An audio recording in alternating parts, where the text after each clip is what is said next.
think we're at the top of the hour, so I'm just going to say hello. I'm Dr. Barb Smith, Chief Development here at ARC. Thanks for joining us for All About Text. You can count yourself in for a treat this afternoon. We're going to have a lively conversation with Dr. Irvin Scott, Dr. Sarah Lupo, and Sue Pimentel. These folks not only are experts in literacy and education, they really walk the talk. From classroom experience, working in the Maryland State Legislature, working at universities, co-founding organizations such as Standards Work. These folks have been involved in the forefront of literacy from the classroom to the State House. And I think you're really in for a treat. Our topic today, just to cue you in before I turn it over to them, is really texts. Texts are the engine for the ELA curriculum. They're the fuel. And what we do, what we choose, and how we use text is vitally important. It's one of the most important choices you can make when designing curriculum or implementing it. It has profound consequences for student reading development, language development, vocabulary, writing, knowledge building, and motivation. We can inadvertently put a low ceiling on student achievement with the choices we make around text. Kids need access to grade level instruction, and they need access to a wide variety of texts for a wide variety of purposes. I hope today that you get some insights, some things to chew on that will help you continue to accelerate reading achievement in your school and to do it joyfully. I'm going to turn it over to Dr. Irvin Scott, who's going to moderate this chat. And let's get started. Thank you so much, Barbara. I really appreciate that. I'm really excited about having this conversation, facilitating this conversation with Sarah and Sue. And rather than me introducing them, I'll just give each of them an opportunity to introduce themselves, talk a little bit about where they're coming from, where their work is focused, and then we'll kick it off with a few questions around text, which I'm very, very excited to moderate this conversation. Sarah, why don't you start us off? It's great to see you. Great, thanks so much. Well, my name is Sarah Lupo, and I'm currently a professor of literacy education at James Madison University in Virginia. But I spent many years as a teacher, and I wore a lot of different hats. I've been a classroom teacher, I've been an ELA teacher, I've been a reading specialist, I've been an ESL teacher, and I've worked in lots of places. So I've taught in Arizona, I taught in Washington, D.C., I've taught in Virginia, and then I also spent 4 years teaching abroad in Istanbul, Turkey, at a Turkish school, actually.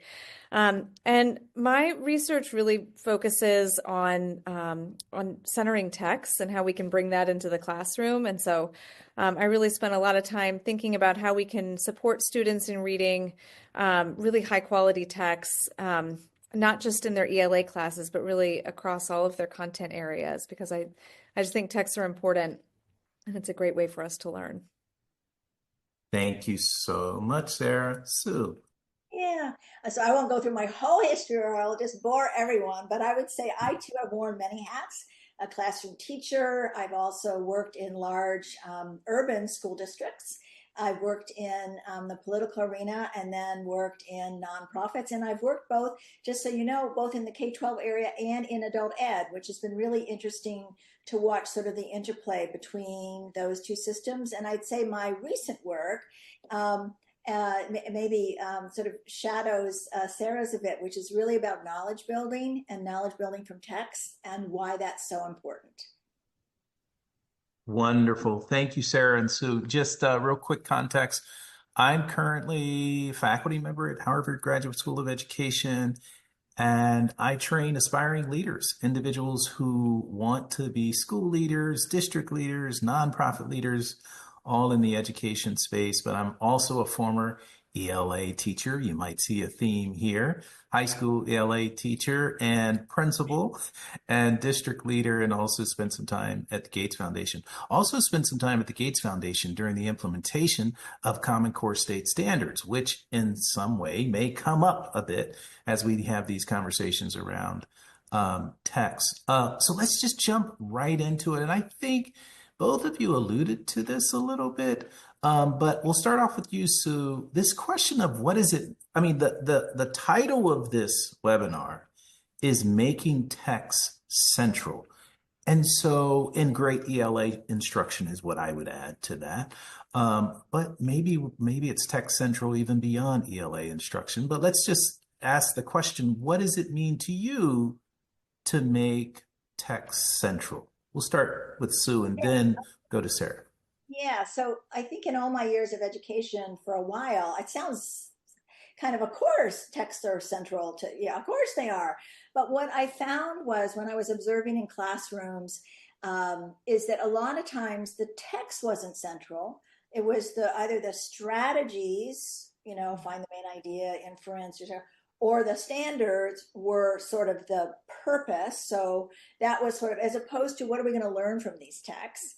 And so I really think when you make text the center, what you're saying is, and building on what Sarah said, is sort of great text, right? There's a reason we're reading it, right? Because the author has something to tell us and we have something to learn from what the author is saying. So to me, when you're putting text at the center, you're doing, every student is getting to read the good stuff, right? That's not level text. It's everybody's getting to read that great text, challenging text in a communal way. So students are learning from each other about what they're learning about the text. And then students are writing about those texts and talking about those texts. And that may sound like, of course they are, but in some curricula for a very long time, it's beginning to change. Writing was siloed over here and reading was over here, and sort of never the twain shall meet. So, and then just getting to one thing, I just want to underscore that Barbara said, which is kids love to learn stuff. They love to learn stuff.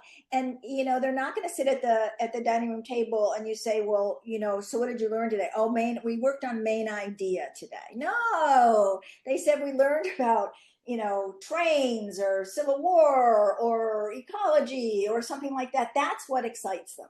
So that's what I think happens when you put the text at the center. That's awesome. Go ahead, Sarah, jump in. Sure. I love that. I would second everything that Sue said.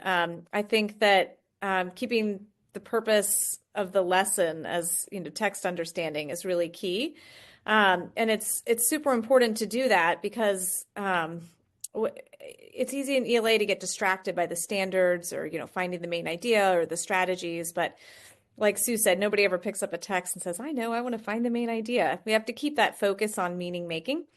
And I find having really good essential questions can be a great way to kind of help keep that text central. I find that having thematic units where you've got connected text is another great way. So I love using quad text sets. I find that helps me get multiple texts out on a particular topic, and really like reading for different purposes and remembering that, we're going to read this because I want to get them excited about this topic, but we're going to read this next text because we need to build some background knowledge on this because this next text we're going to read is super hard and they need to know some things about, I'll use Barb's example in the chat, arachnids in order to be able to understand this text on the different life cycle stages of the spider.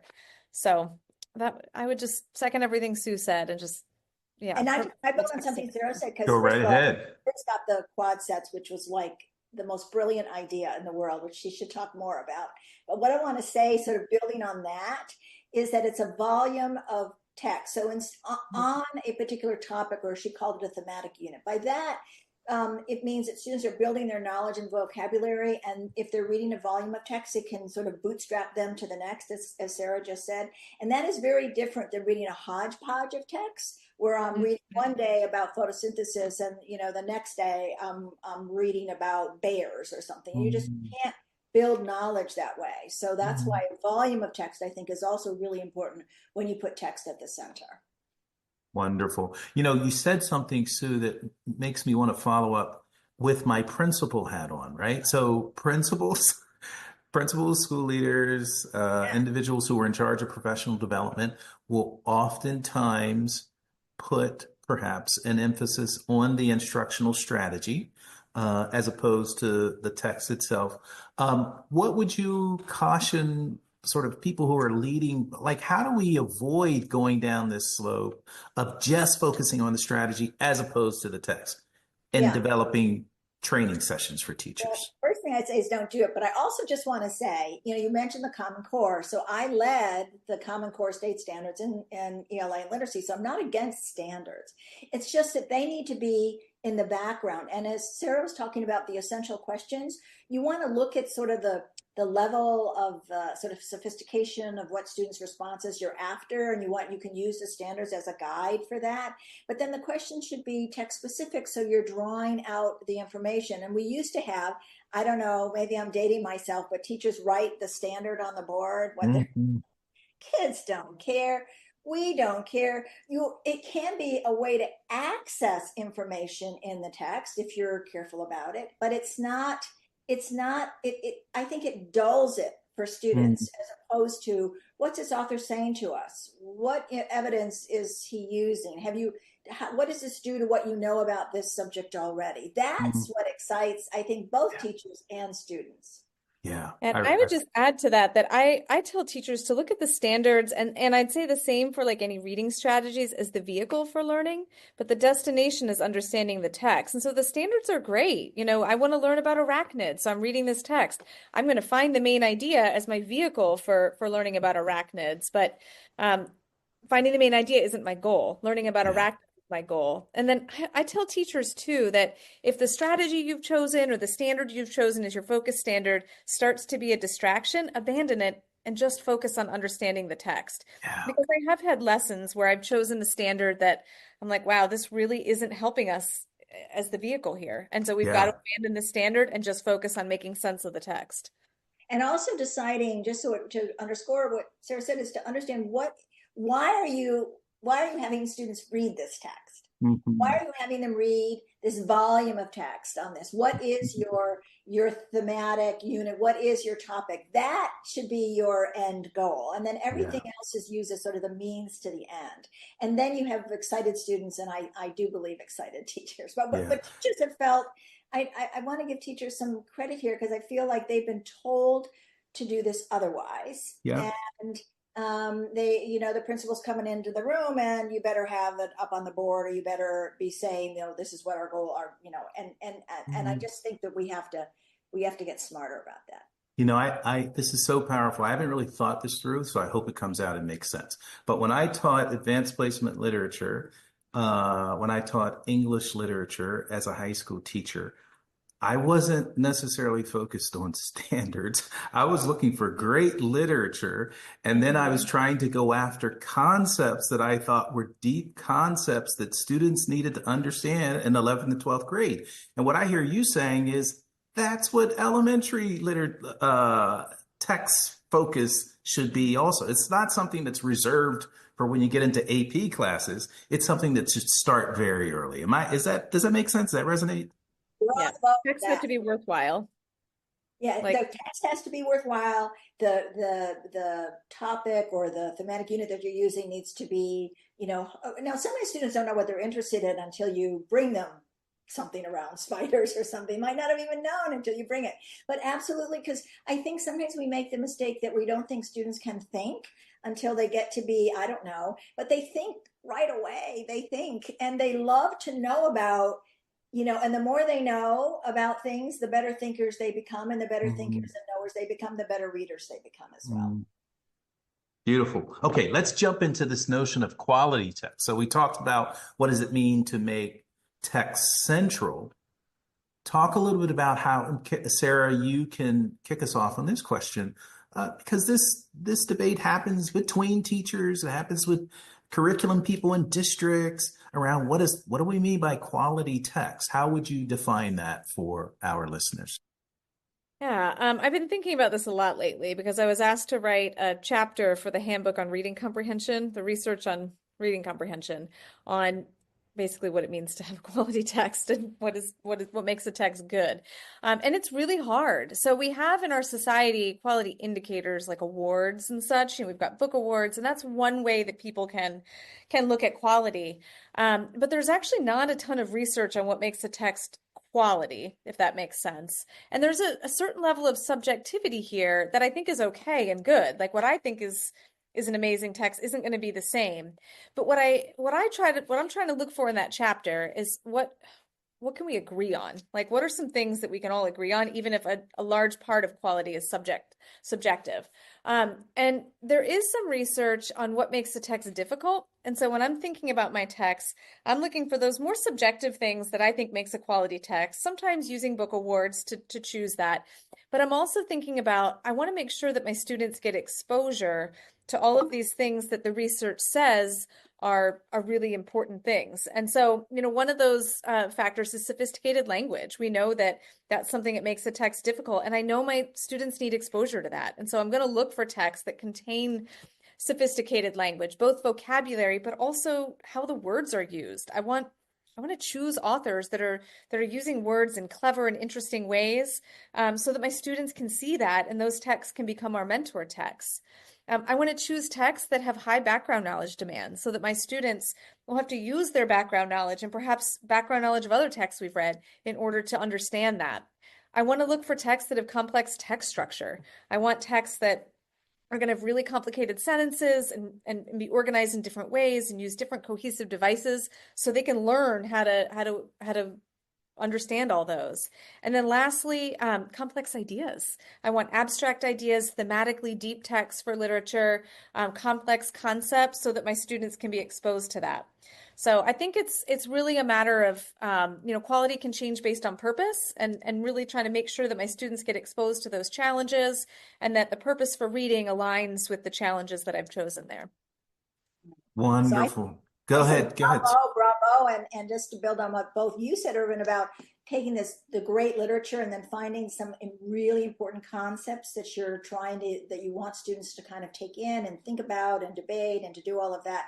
And I think the only thing that I would add to Sarah's answer, which she already sort of suggested, was that that students, it's okay to give students texts that for which they productively struggle with supports. In other words, I think sometimes we let students, we don't tell students that the reason, okay, this text, it could be tough in some spots, but that's because I respect your brains. I know together we can get there, and that some sort of productive struggle, because I think when we went through the whole, and maybe it's subsiding now to some extent, but the whole level text thing where Irvin, you get a tough text or, a challenging text. I get like one that's 2 or 3 grades below because they think that's what my reading level is, as opposed to, we both get the really good text, and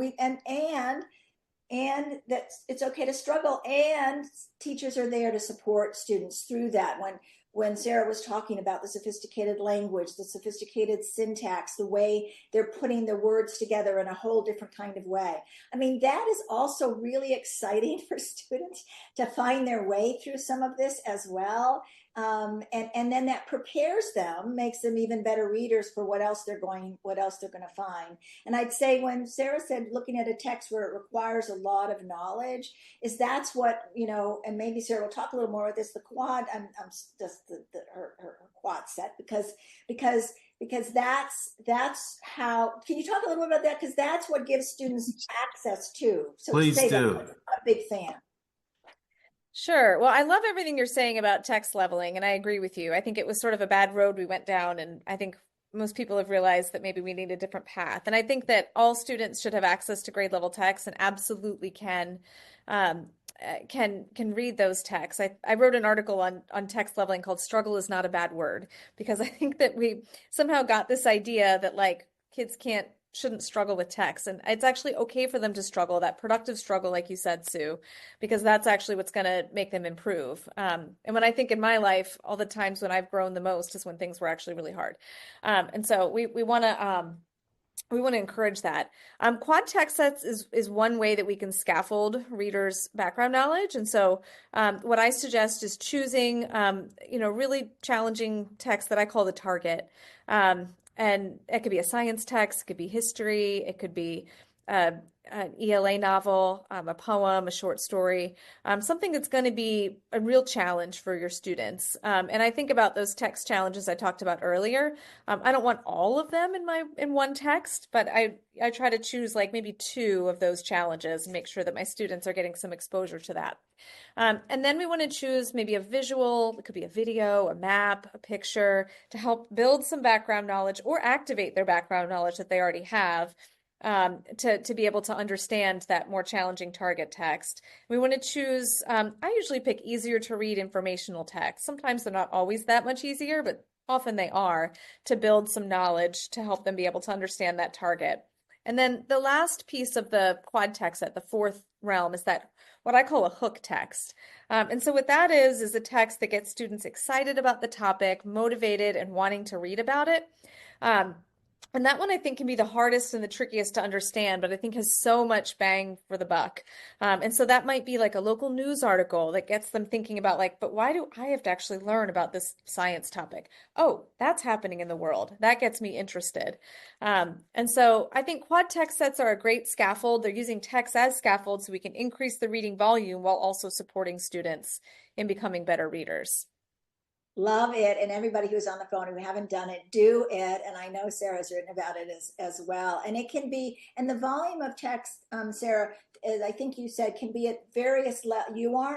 You're looking for text that'll build background knowledge at various levels. It doesn't have to be grade level complex. Because I think one of the things that I know people have had some confusion about, and I get it, is they think, oh, you all say don't level text. And that means when you're separating students into leveled readings, and I only get to read certain texts, and Sarah only gets to read these texts and whatever. But what we're talking about is giving students access. If I know a whole lot about the subject, I can probably handle, more complex text. So it's a range. Do I have that right? So it's a range. You're not just going for grade level complex text when you're doing your quad text sets. Yeah, and I think it's hard because I think teachers are hearing the message rigor, rigor, rigor, and I I know, hear that. And I think in a well-intentioned way, they're trying to pick the most rigorous text possible. And I wouldn't suggest choosing a text that way. I would say think about your purpose, think about what you're trying to teach your students, think about your essential questions, and that challenging text doesn't necessarily have to be challenging in all those ways that I mentioned, but it should contain some of them. I don't like this idea really of grade level text. I think that it's really tricky. I say like grade appropriate because that makes me think more about like thematic appropriate things. And the way we level text is using an algorithm that's imperfect. And so it really can lead us to like some misunderstanding. So instead I look, is this an appropriate text for a 4th grader or an 8th grader or an 11th grader for this subject? Yes. Then this is a grade appropriate text rather than get too caught up on level. And I always tell people, if I'm going to tell you what not to do, I'll tell you what to do instead. And so when I say don't level text, instead scaffold, I think analyzing the text and figuring out what's actually hard about it and then scaffolding those challenges is the way forward. So if you know that vocabulary is the challenge, put some vocab scaffolds in place. If you know that it has high background knowledge demands, use a quad text set and then put some scaffolds in place to help them use that knowledge you built to understand the text. And so I think that that's really the path forward for our students. Can I just ask either of you or both of you to, as we're talking about these various types of text, 2 words, well, one word comes to my mind, and that is choice, the role of choice, students being able to choose text. So when you were talking about quad text sets, Sarah, which I have to learn a bit more about, but I'm glad you touched on it. And maybe we can add some information for others, an article or so to the chat for others to be able to learn a bit more about it. It sounds, the way you set it up, it sounds like that's actually these 4 types of text are something you're proposing that all students have experience with, right? So they wouldn't necessarily choose one or the other. You're proposing that teachers give them opportunities with all 4 of these types of texts. But can you talk a little bit about the role of choice on behalf of students in taking on different types of text? How important is that for students to be able to choose text at some point in time, or the type of reading at some point in time? Because oftentimes teachers like to give them those opportunities. Either you, Sarah, or Sue can start, whoever. Can I say one thing? And maybe Yep. Barbara wants to Go jump in ahead. here about ARC, because one of the things that I know about ARC is that students have a central text, and then there is a volume of text, but students have some real choice, and they can research an area that's connected, but different students take on different research depending upon their interest. Barbara, have I said that right? That's absolutely right. I think we're making sure kids have that good diet of text anchored in the topic that we're studying. So, for example, weather and climate, we're going to use, core text across genres, weather poems, informational excerpts, um, even narrative, um, and work with that in the whole class to build the concepts, vocabulary, knowledge. And students are also taking on an individual research topic, the weather phenomena that they're interested in. And they're, able to, we're making sure that there is a class research library that has those different phenomena at a range of text complexities. Because maybe, as you said, that book is harder or easier, and the student's been exposed to the vocabulary and they can access it, but it's the ideas and the content we want them to wrestle with. We want them to be able to look at the data that scientists use. Well, you know what? That text that has the best data, it could be at a variety of levels for that phenomenon. And then we want them ultimately to be able to write text like that, right? So I think it really is a range, and I think putting together things coherently so that you can go deep, that you can get that exposure to the key topics over and ideas over and over again. So we get that Velcro effect for knowledge, and that the whole group and then the guided and independent work all support each other. Love it. Awesome. Go I ahead, like the Sarah. idea I like the idea that you both shared about using research as a way for students to have some choice in what they read. And I don't put choice as a huge important factor in my classes, because I think that this is an opportunity for students to read things that I've chosen. And as the expert, I'm a better picker than they are most of the time. And I mean, honestly, like if my ELA teachers just let me read whatever I want in middle and high school, especially, I would have read just like a bunch of Sweet Valley High books and the Babysitter's Club, and never read some of the books that really stuck with me, and really like shaped my understanding of humanity, and helped me like really grow as a reader. So I think that some limited choice is fine. I love to spend a little bit of time helping kids pick books that they can bring home and read. And if we have a little extra time here or there in class, I'm going to pull those out. And I love the idea of using choice in research, but other than that, I'm good with the experts being the pickers. Love that. Let me throw out another sort of context around quality of text. Literary versus, maybe I shouldn't say versus, but literary and informational text. Can you talk a little bit about the importance of having a balance, or whatever the right description would be, in this text-based discussion? So you want to kick us off on that one? Yeah, so I think it's really important. I think to have both, by the way, and I think Sarah even alluded to the fact that a lot of times when you're building the background knowledge, even if you're reading a novel that was set in during the American Revolution, or Roman Empire, whatever it was, that there is, that having some background knowledge, the way you're going to get that, not only, but a lot from informational text. And so I think I like to see both, because this is also a shift, Irvin. I think where before, when you went to English class, it was, and you and Sarah can talk about this at high school, it was kind of like you read the big novels and that's what you read, or the choices there. But then in terms of building background knowledge, or just building knowledge about the context in which the book was written, the place, the geography, the time. To me, I think informational text. The other thing I would say is if I just stand way back and I say, okay, you're going to graduate school, and maybe you're going to go into a technical college, maybe you're going to go into a four-year college, maybe you're going to go directly into a career. Most of the texts you're going to be reading are going to be informational texts. So that doesn't mean don't read great literature. I'm not saying that.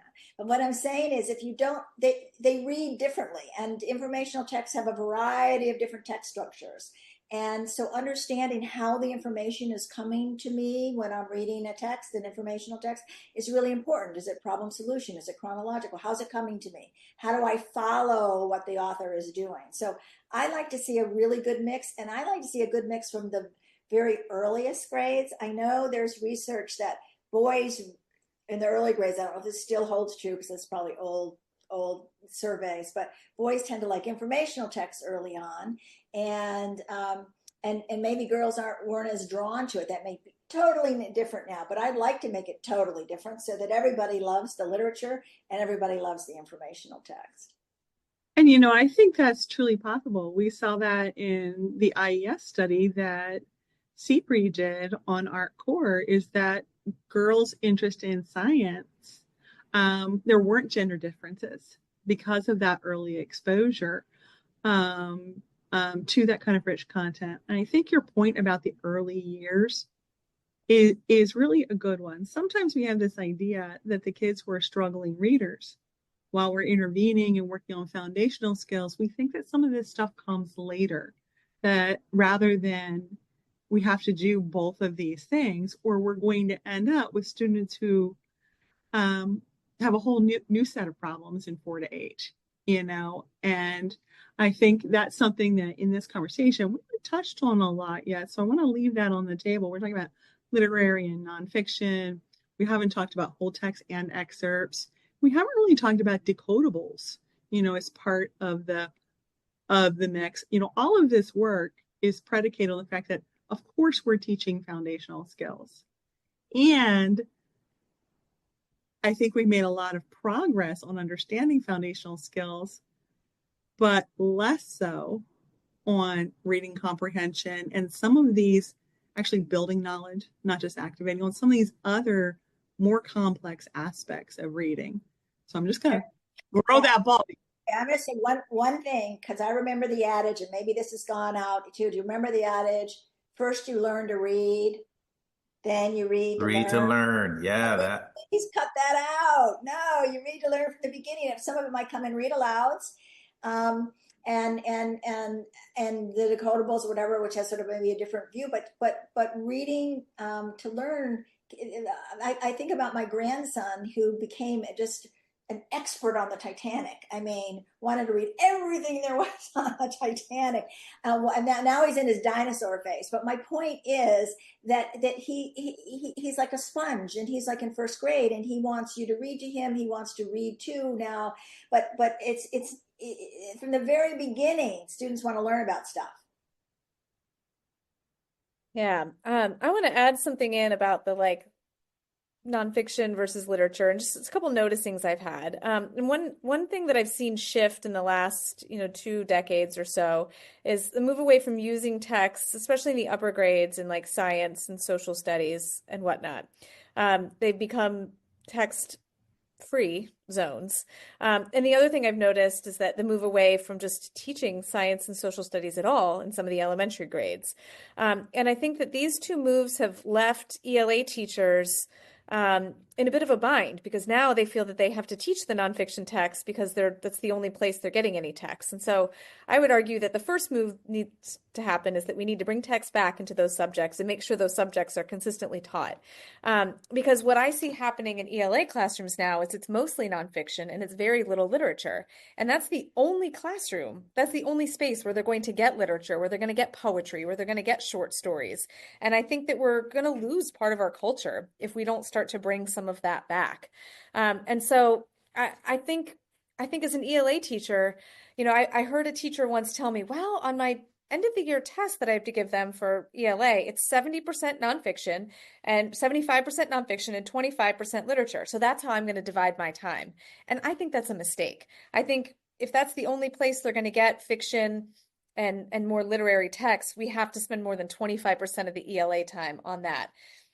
And I think also we need to make sure that texts are being included in other spaces, and so that they're getting nonfiction, not just in ELA, but in these other spaces. And I think knowledge building is huge and it's really important, but I don't think it should fall solely on the ELA teacher to do it. No, I agree. Go ahead, Sue. I agree with that too. I think knowledge building shouldn't just do it. I think one of the things that I've heard from high school science teachers, mainly science, I don't know if I've heard as much from social studies, but I think it's the same. They don't give text because they say the students don't know how to access them.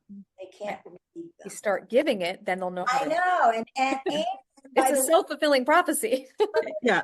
So there is, I guess what I'm trying to say is that I think there are approaches to informational text. There's ways I approach I'll say this.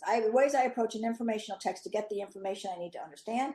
And then when I'm reading a literary text, there's informational pieces in it, but there's a plot that's happening here. There's characters that are happening here. I'm getting the information in another way, and I know how to get that. And so I think helping students get both. But I hear what you're saying, Sarah, which is, and maybe Irvin, you feel the same way, which is that, gosh, there's all this, great literature, whether it, was written a long time ago or written just now and it's current, and we want to make sure that students are actually reading those. And that gets to the next point, which is, can we please have students read whole text, some of them?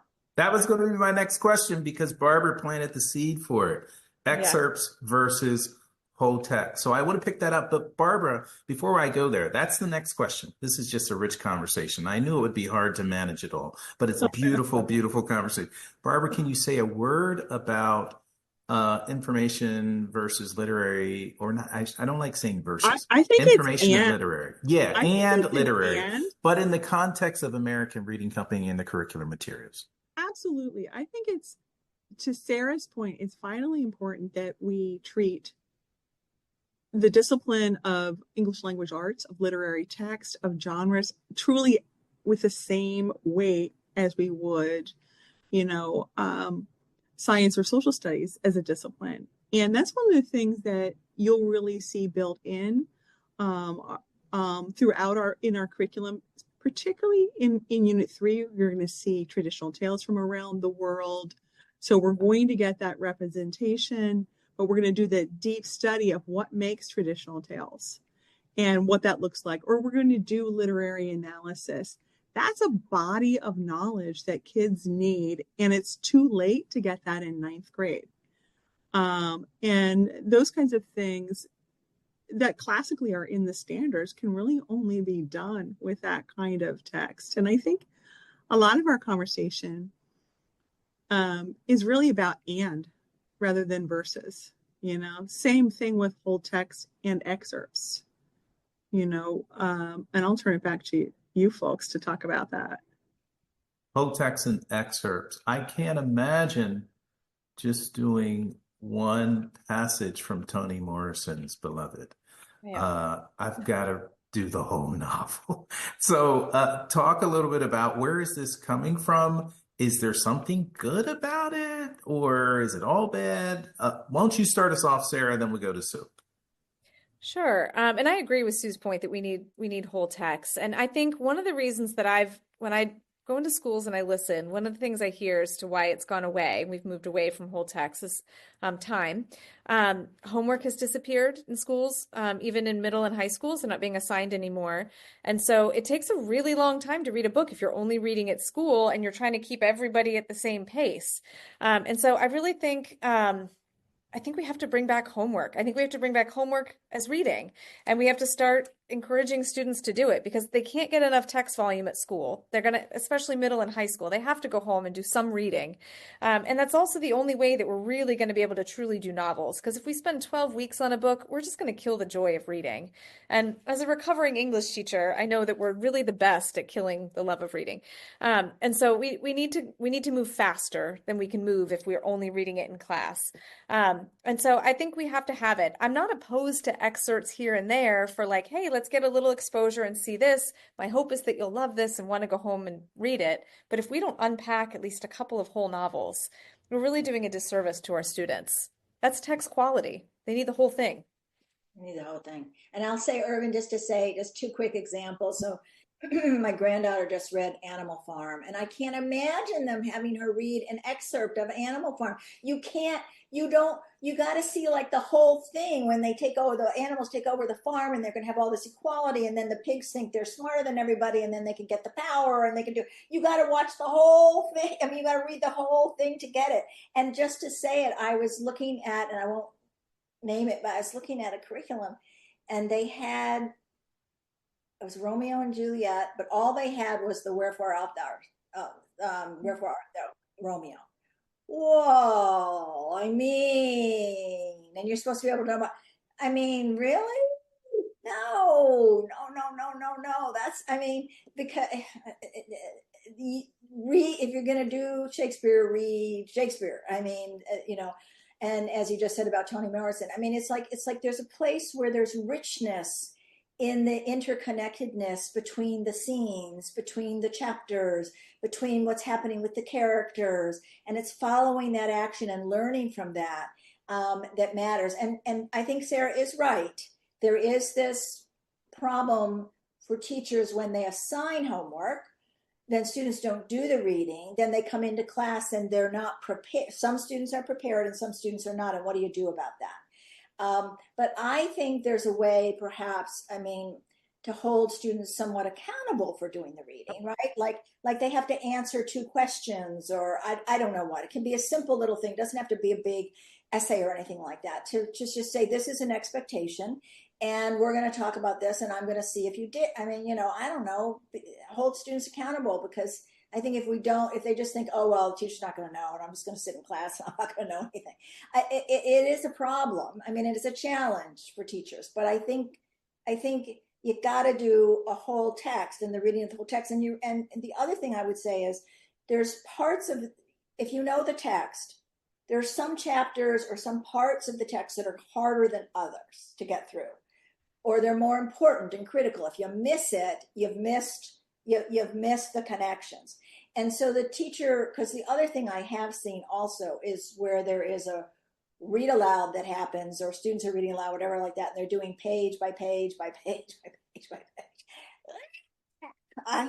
So I think there's some real figuring out what chapters we're going to talk about, or what chunks of text we're going to zoom in on, that will help me as a teacher know if they're getting it or they're not getting it, or where they need more support. Yeah, that dovetails nicely with this next question, which I think we are touching on already, which has to do with pedagogy, which has to do with instruction, which has to do with how you teach. What does quality text-based instruction look like in your view? What are some examples of that? And obviously, the follow-up question is, how do you actually create learning opportunities for teachers to teach that way? If you're going to expect them to teach that way, how do you actually create learning experiences? And I know American Reading Company has some really great coaching that they provide for teachers who are using their materials. But who wants to kick us off with this question around what does effective text-based instruction look like at any level? I like Sarah to go. Sarah's done a lot. Yeah. Go ahead, Sarah. Thank you. Love this question. I've written 2 books about it. So if you want the longer answer, you can check out Teaching Disciplinary Literacy in K through 6, or you can check out Tackling Tough Text for 6th through 12th graders. So I love this question, and I'll try to be brief. But I really think it goes back to something that both Sue and Irvin, and I think Barb, have all touched on. already, which is, it comes back to the purpose for reading. Why did I choose this? What are my essential questions? And everything's got to tie back into that. And so I think that when we begin with that in mind, when we begin with like, I picked this because this is what we're going to unpack, I can choose scaffolds, I can choose activities around that are going to help support that. And so I always tell teachers that the first thing you want to do is sit with your text and analyze it and figure out what's actually hard about it. What are the things that are going to challenge your students? And then put scaffolds in place that help with that. So as I said before, if the vocabulary is hard, cool, let's do some vocab scaffolds. If you think your students aren't going to be able to draw from their background knowledge and activate it, do an anticipation guide, do some pre-post journals, do some writing around it to help them activate that knowledge, and then use that and integrate that with what they're reading. And so I think it begins with that purpose, and then the second step is thinking about what's challenging and building scaffolds into that. And I have a rule that every time we read, we're going to write something. It doesn't have to be a lot. It can be one sentence. It can be before. It can be during. It can be after. But I use a lot of writing-based scaffolds in my instruction. So like double entry journals. Hey, we're reading to learn about this, wonderful theme in this book, and I want you to think about this theme and pull out quotes that are related to it as we read, and then we're going to reflect on those quotes after reading. It's a great way to help them integrate their knowledge and do a little bit of writing around that. And when we scaffold those challenges, keeping that purpose and essential question in mind, it makes it much easier, because I think sometimes teachers get overwhelmed. They're like, whoa, this is a hard text. When you keep that purpose in mind, you're like, okay, but I don't need to define every single word. I don't need every single challenge isn't going to impact this purpose. So it helps focus and make sure that you're scaffolding just the right things. I love that. Can I just say something? When I taught the literature that I taught, high school again, AP, IB English, we wrote every day. We wrote in a journal every single day, no matter what poem we were going to do, no matter what novel we were doing, we were going to write. And it's usually a snippet of writing. I would pull something out from whatever the text we were going to discuss, and I'd say, write about this. So this is very affirming to me, although that was many, many years ago. I love that. Go ahead, Sue. I just want to build on what you said now. I forgot what I was going to say before, but what I want to say about writing, no, really important, because how many adult friends do I know who are afraid to write? Like they're supposed to write a letter. And these are not smart. I mean, these are people, accomplished people. They're not that, but they have never written very much in their whole lives. So this notion of writing and writing every day, I remember when I don't know whether I was in my freshman year of college, it was a little bit later than that. And I didn't know how to write.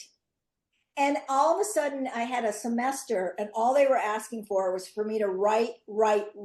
I had to write 40 papers in a semester. Well, guess, and that's when we were doing the typewriter with the cutting and pasting. Okay. The cutting and what I mean? That's when I learned to write. Was because I did it day after day after day with good feedback. This doesn't make any sense, or get your organization right, or do your kind of thing. And then you get comfortable with putting, because people think, what I tell people if you can talk to me about something, you can write it. Now it's going to sound a little different. You got to make it, whatever. But if you can first talk it to me, write that down, and then we'll pretty it up, whatever. And because they're afraid of it. So Irvin, your notion, and Sarah, your notion about writing every single day is brilliant. And writing about what you're reading is it. And I know everybody probably on the phone knows this too, but there's lots of research that says when I have to write about something, when I have to write and communicate something to you, I learn it better too. Well, yeah, until you make the knowledge part of your own knowledge base, it's not really yours. And so writing is one way to do that. And I do sometimes hear teachers say, oh, but my kids won't write. And so I always say, start with oral. If they can't orally do something, they're not going to be able to do it in writing. And so what I've started doing with elementary students is doing oral retellings. And so let's just start at the basics. Let's start at the literal level. Tell me back what you heard. Once I can get them to do that, all right, now write back what you heard. All right, now that you can write back what you heard, we can get to the deeper level. We can get to the inferencing. We can get to the analyzing. But we don't have enough discussion, I think, in schools either around text. There's not enough writing, but there's also not enough discussion. And so if they can't orally discuss the text, they're never going to be able to write. So that piece has to be in there too. I totally agree. And the two of you hit really triggered two other things for me. One, taking back to this reciprocal relationship between reading and writing. Kids want to write a lot more when they have something meaningful to write about. It's like we don't read reading and we don't write writing.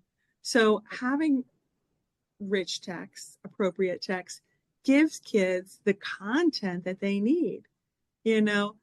Gone are the days where, I was a first grade teacher and we had to make our kids write about the teddy bear picnic.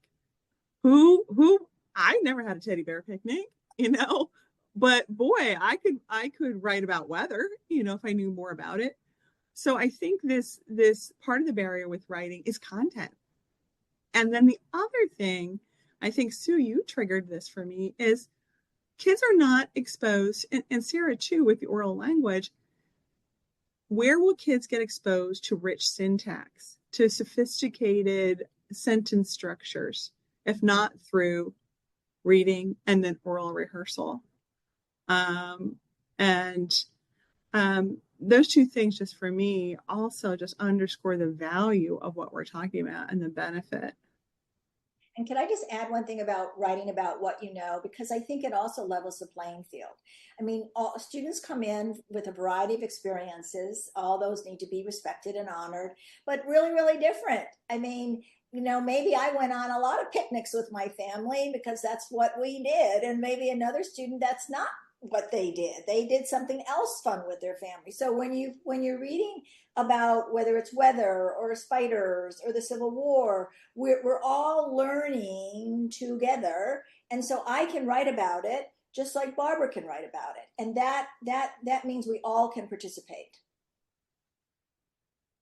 That's beautiful. And it is a way of making connection with various diverse identities in a space, which is critical to do to ensure that students are accessing literature based on who they are. You're honoring everyone. Yeah. Such an important point. Okay, I'm looking at our time. Barbara, you mentioned, and I wanted to make sure I got to both the points. One was the excerpt versus whole, but I thought you put another thing out there, and I didn't want to make sure I did not forget it. I think we hit just that whole idea of whether it's literary or informational, decodable. Decodable was the other thing you mentioned. There's a multitude of texts needed, for different purposes. Mm-hmm. I think you better bring us home, Irvin, or we could do this. Oh, that's true. I'm probably getting caught up. One of the reasons why I'm so excited about it is because it's making me think about my time as an ELA teacher in high school. And what I hear you saying is the way I try to teach for 11th and 12th graders.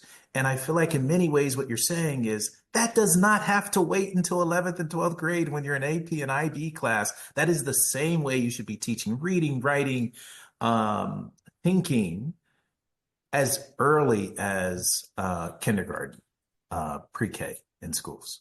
And, I'm reading one thing. I know we need to go, but Janine just wrote something in the chat, which I think is really important because I think we forget about this sometimes too. In writing, there are sort of basic sentence structure, basic paragraph structure, how you put an essay together that students need to understand, whether they're looking at mentor texts or they're learning to structure their paragraphs and their sentences, because sometimes I think people get caught in that too. And they feel like they don't know what they're doing. And so some basic instruction on that, I think, is really important to tie in with the notion of I'm going to write about something I know, and I'm going to be able to talk it, and then I'm going to be able to write it. Right. Excellent point. And once they write it, that gives you an opportunity to go back and help them and clean, as you put earlier, clean it up. But they were probably motivated to write it. So just let them get it down. And then we can clean it up. All right. This has been an amazing conversation. And Sarah, is there anything that you want to just sort of leave our great audience with around this really important topic? And then we'll go to you, Sue. I think I'd I just want to leave thinking about one thing, like what is comprehension? We've been talking about the importance of text and having text-based learning. And I just really think this idea of like understanding what comprehension really means is key to that having good text-based instruction. And so oftentimes I find that we think about comprehension in these very black and white ways. They did or didn't understand. I gave them multiple choice tests. They didn't get X number correct or whatever percentage correct. Therefore, they didn't understand the text. And that's not actually accurate, right? The way that the comprehension is gray. And there was an analogy I heard recently that I've loved that really just kind of shifted my thinking about it a little bit. And it said, comprehension is like a field of daisies. Some kids walk through and they pick one daisy, and other kids walk through and they pick 3 or 4 daisies, and others come out with like a bunch of daisies. But all of those kids understood the text. And we've got to honor that kid that only picked the one daisy, that they did understand something, may not have been as much as we wanted them to understand, because they need to understand that that was what we want them to do more of. And if we write off that little bit of comprehension as you didn't understand, then they don't understand what we want them to keep doing, that they did do something.